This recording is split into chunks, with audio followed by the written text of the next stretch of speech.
What's up guys? So, ang pag-uusapan natin ngayon is yung usapang throwback, no? Yung kabataan noon versus kabataan ngayon. Yan ang pag-uusapan natin ngayon. First, sa kabataan muna tayo noon, no? Yung kumbaga parang sa amin, kabataan. Syempre, yung noon, yung mga bata noon ang mga isip puro laro, no? Hanggang ngayon naman puro laro din, kaya lang may pagkakaiba sa isip ng paglalaro noon sa paglalaro ngayon, no? Kasi yung paglalaro noon is makikita mo sila diyan sa sa school, sa simbahan, sa tabing dagat, or basta may makikita kang playground or palaruan, kahit saan saan makikita mo sa gilid-gilid ng mga bata noon.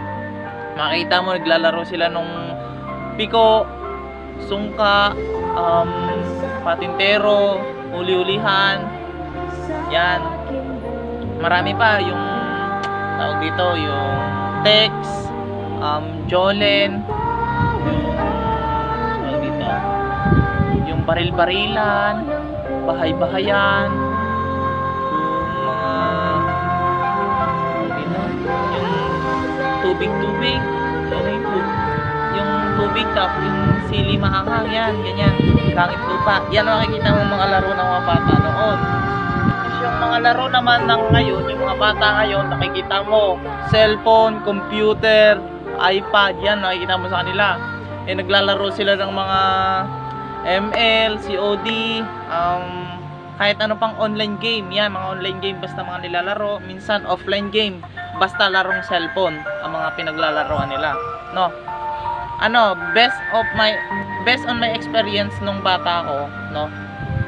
Syempre, kapag naglalaro kami noon, hindi maiiwasan yung habulan ng magulang tapos ng anak, di ba?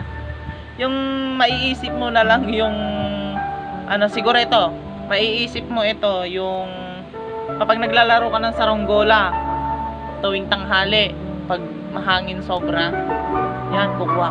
Syempre, sasabihin ng magulang mo, matulog ka muna dyan bago ka gumala. Ikaw naman ayaw mo matulog, syempre paisipan. Ang gagawin mo niyan, tutulog-tulugan. Syempre, pag natulog din yung nanay, may katabi pa yung walis or walis tambo. Yan. Ang gagawin niyan, syempre ikaw tulog-tulog pag. Tapos may dilat pa yung isang mata. Pag ganun-ganun ka pa niyan. Syempre mahuhuli ka muna diyan ng mama mo. Tapos pag siya naman, pag tulog na, ikaw naman paunti-unti kang lalabas, di ba? Kukunin mo yung sinulid doon sa lagayan ng ng sulsihan niyo.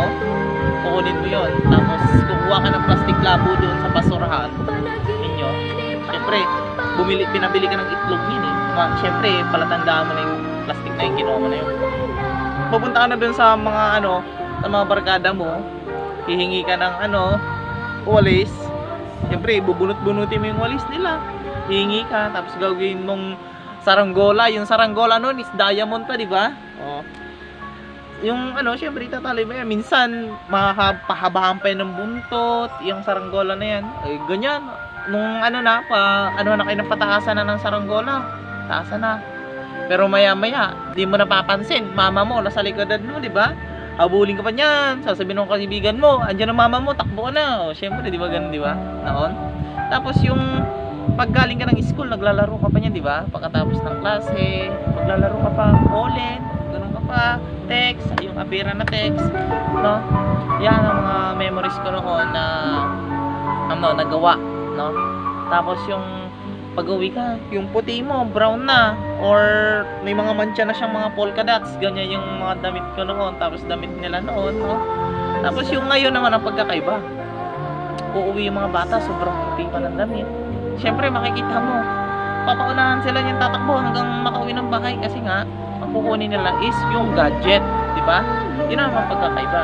Siyempre, sila makikita mo, nakaupo lang ng paganyan, ayos, tapos mga ganon, naka-D4 pa yung mga paa nila, yung mga tuhod, cellphone, ML, or COD, may maririnig pa mga boses na yung mga ganito, ganyan, nagmumura na, di ba?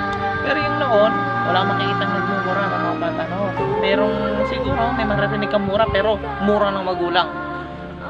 Hindi mura ng anak, no? Mura ng mga magulang, maririnig mo nun. Pero hindi talaga yung sobrang lutong na mura. Pero ngayon, maririnig mo. Naglalaro lang yan ng cellphone, ha? Hindi pa yung nag-aaway. Nakikipagmurahan na. Cellphone pa lang yan, no?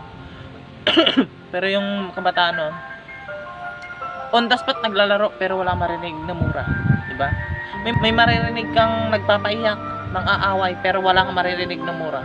Ngayon, kakausapin mo lang may mura na. Yung naglalaro ka ng cellphone, matalo ka lang, nagmumura ka na. Diba? Kunti na lang murahin mo na yung magulang mo eh. Diba? Yun ang pagkakaiba ng panahon noon sa panahon ngayon. Kasi nga eh, ako, naranasan ko na rin yan yung nung nasa edaran ako ng 15, 16, 17, 18, 18 hanggang 18. Naranasan ko yan. Nagmumura, naglalaro ng cellphone. Mahilig ko yan. Pag nag-MM, pag napatalo, mura ako ng mura niya. Minsan namumura ko na yung kasama ko sa bahay, ganyan. Yung paggalit na galit sa sobrang talo, yan, namumura ko. Diba? Pero of age of 20, naiiwasan ko yung pagmumura na yan. Ayun, 20 na ako, naiiwasan ko siya. Kumbaga parang pag naano ko yung pagmumura or narinig ko yung pagmumura, parang sabi ko, ganito rin ako noon. Mas maganda sana pag-ulit nila yung ugali nilang pagganyan. No? Kasi pag kinagisnan mo yan, hanggang tumanda ka, pagmura ka pa rin ng mura. Hanggang magkaroon ka ng pamilya, yan ang maipapasa mo sa magiging anak mo na pagmumura, di ba? Kaya mas maganda sana habang yung tawag dito, yung matagal pa sa mga ganyang sitwasyon, mas magandang baguhin mo na yung maling ugali mo na ginawa nung sa ngayon, di ba? Kasi kung yung mga magulang yung mga bata noon, yung magulang na sila ngayon, kung ano yung pinakita sa kanila ng magulang nila noon, yun ang ipapakita nila sa ngayon. Tapos meron pa, no? May minsan yung mga bata, yung sobrang liit ba, nagmumura sila. Pag gago ka, ay, sarigad, gumagaya pa sila, di ba? Yung sasampalin pa nila yung sarili nila pag nakapagmura sila ng ganon. Pero ngayon wala.